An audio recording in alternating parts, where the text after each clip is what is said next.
శ్రీమాత్రే నమః శ్రీ గురుభ్యో నమః. మన ఛానల్కు స్వాగతం. ఈ 2024 సంవత్సరం ఆగస్టు 4వ తేదీన వస్తున్నటువంటి ఎంతో శక్తివంతమైన శ్రావణ అమావాస్య తర్వాత తులారాశి వారి యొక్క జీవితంలో రెండు ప్రమాదాలు కనిపిస్తున్నాయి. అంటే రెండు సమస్యలు ఈ యొక్క తులారాశి వారిని వేధించబోతూ ఉన్నాయి. అయితే తులారాశి వారి యొక్క జాతక ఫలితాలు ఈ శ్రావణ అమావాస్య తర్వాత ఏ విధంగా ఉండబోతున్నాయి, వారు ఎదుర్కోబోయే ఆ రెండు గండాలు ఏమిటి, అలాగే తులారాశి జాతకులు ఈ రెండు గండాల నుండి బయటపడడానికి వారు ఎలాంటి జాగ్రత్తలు తీసుకోవాలో అనే పూర్తి విషయాన్ని ఇప్పుడు ఈరోజు ఈ వీడియోలో మనం వివరంగా తెలుసుకుందాం. కాబట్టి ఈ వీడియోని ఎక్కడ స్కిప్ చేయకుండా చివరి వరకు చూడండి. అప్పుడే మేము మీకు ఏం చెప్తున్నామో పూర్తిగా అర్థమవుతుంది. అలాగే మీ ఒక్క లైక్ అండ్ షేర్ మాకెంతో సపోర్ట్ అండ్ ఎంకరేజ్మెంట్గా ఉంటుంది. ఇక వివరాలకు వెళ్తే చిత్తా నక్షత్రం 3-4 పాదాలు, స్వాతి నక్షత్రం 1-2-3-4 పాదాలు, విశాఖ నక్షత్రం 1-2-3 పాదాలు, మొత్తం 9 నక్షత్ర పాదాలు ఈ యొక్క తులారాశికి చెందుతాయి. ఈ యొక్క తులారాశి రాశి చక్రంలో 7వ రాశి. ఈ రాశికి అధిపతి శుక్రుడు. ఇక తులారాశి వారి మనస్తత్వం చూసుకున్నట్టయితే ఈ రాశి వారు జీవితాన్ని పోటీగా తీసుకుంటారు. వీరి జీవితంలో ఎదురయ్యే అపజయాల కోసం కృంగిపోకుండా ఉపాయంతో లక్ష్య సాధన దిశగా ముందుకు సాగుతారు. ఇతరులు చెప్పే విషయంలో నిజానిజాలు తేలికగా గ్రహిస్తారు. తమ మనసులో ఉన్నది బయట పెట్టారు. అలాగే ఇతరుల విషయాన్ని కూడా అదేవిధంగా సీక్రెట్గా ఉంచడానికి ఇష్టపడతారు. అంటే ఒకరు ఏదైనా విషయాన్ని వీరితో గనక షేర్ చేసుకున్నట్టయితే ఆ విషయం ఇతరుల వ్యక్తులకు చెప్పడం లాంటివి చెడ్డ పనులు మాత్రం వీరు అసలు చేయరు. అలాగే సీక్రెట్గా ఉంచడానికి ప్రయత్నం చేస్తారు.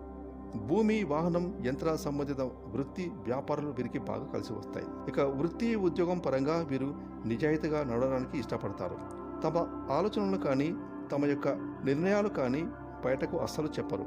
ఎత్తులకు పై ఎత్తులు వేయడంలో తులారాశి వారు నేర్పును కలిగి ఉంటారు. ఇతరుల వ్యక్తులకు లొంగరు. మేధావులుగా గుర్తింపును పొందుతారు. అత్యున్నతమైన స్థానాలను అధిరోహిస్తారు. ఇక ఈ యొక్క తులారాశి వారికి ప్రజాకర్షణ అధికంగా ఉంటుంది. స్థిరాస్తులను అభివృద్ధి చేస్తారు.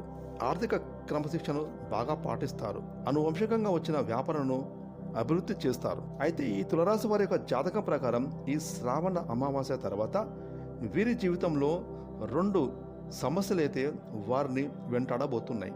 అయితే ముఖ్యంగా ఈ సమయంలో చూసుకున్నట్టయితే ఉద్యోగస్తులు ఎవరైతే ఉన్నారో వారి యొక్క తోటి ఉద్యోగస్తులతో విభేదాల కారణంగా వారు వీరిని విరోధులుగా భావించి వీరు చెయ్యని తప్పకు వీరిపైన నిందలు మోపే అవకాశాలు కనిపిస్తున్నాయి. అంటే ఏదైనా ఫైల్స్ విషయంలో కానీ లేదా పెండింగ్లో ఉన్న పని విషయంలో కానివ్వండి, మీరు చెయ్యని తప్పు మీరే చేసినట్లుగా మీ పై అధికారుల ముందు చిత్రీకరించడానికి ప్రయత్నం చేయడం, అలాగే తోటి ఉద్యోగస్తులతో కూడా మీ గురించి నెగిటివ్గా చెప్పడానికి ప్రయత్నాలు చేయడం, వారు కూడా మిమ్మల్ని శత్రువులుగా భావించడం, మీ ఆఫీసులో మీరు మానసిక ప్రశాంతతను కోల్పోవడం, ఈ విధంగా ఇలాంటి సమస్యలు అయితే తులారాశి ఉద్యోగస్తుల జీవితంలో కనిపిస్తున్నాయి. కాబట్టి ఉద్యోగస్తులు ఎవరైతే ఉన్నారో ఈ విషయంలో జాగ్రత్త పడాల్సిన అవసరం అయితే ఎంతోగానో కనిపిస్తుంది. ముఖ్యంగా తోటి ఉద్యోగస్తులతోని మీరు ఎప్పుడూ కూడా సఖ్యతగా ఉండడానికి ప్రయత్నం చేయండి. అంతేకాని వారితో విరోధాలను కొని తెచ్చుకోకండి.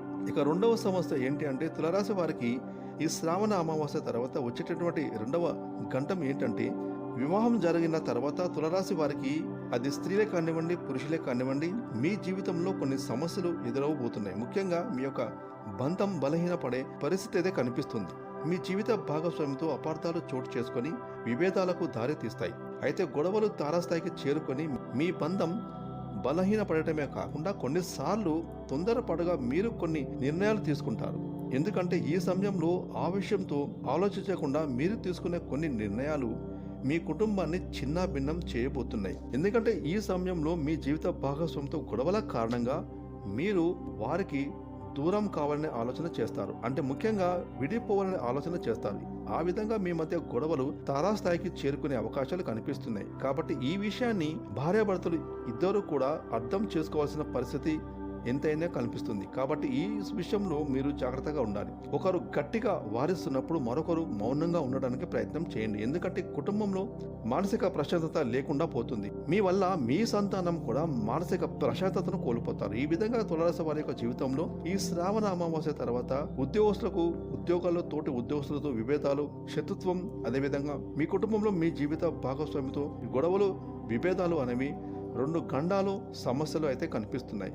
ఈ 2 సమస్యల నుండి మీరు బయటపడడానికి తగిన జాగ్రత్తలు తీసుకోవాలి.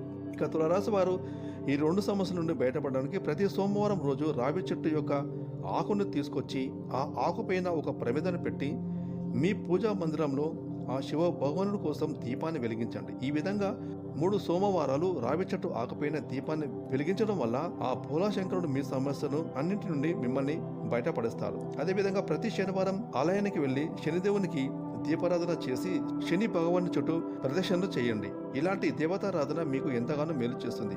మీ జీవితంలో ప్రతికూలంగా ఉండే అంశాలు కూడా అనుకూలంగా మారుతాయి. అలాగే మీరు మరెన్నో శుభ ఫలితాలను పొందుకోవడానికి అదేవిధంగా ఆ శ్రీ మహాలక్ష్మి దేవిని ధూపదేవ నైవేద్యాలతో భక్తితో ఆరాధించినట్లయితే మీకున్నటువంటి ఆర్థిక సమస్యలు తొలగిపోవడమే కాకుండా మీకు మానసికంగా కూడా ప్రశాంతత లభిస్తుంది.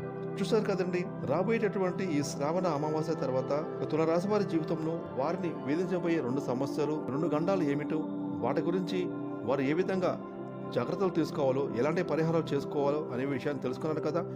ఈ వీడియోని లైక్ చేయండి, షేర్ చేయండి. అలాగే ఇప్పటివరకు మీరు కనుక మన ఛానల్ని సబ్స్క్రైబ్ చేసుకోకపోతే ఇప్పుడే సబ్స్క్రైబ్ చేసుకొని ప్రక్కన వచ్చిన ఆన్లైన్ బెల్ ఐకాన్ని యాక్టివేట్ చేసుకున్నట్టయితే మేము చేసే మరిన్ని ఇలాంటి లేటెస్ట్ వీడియోలు ముందుగానే మీకు నోటిఫికేషన్ వస్తాయి. Thanks for watching.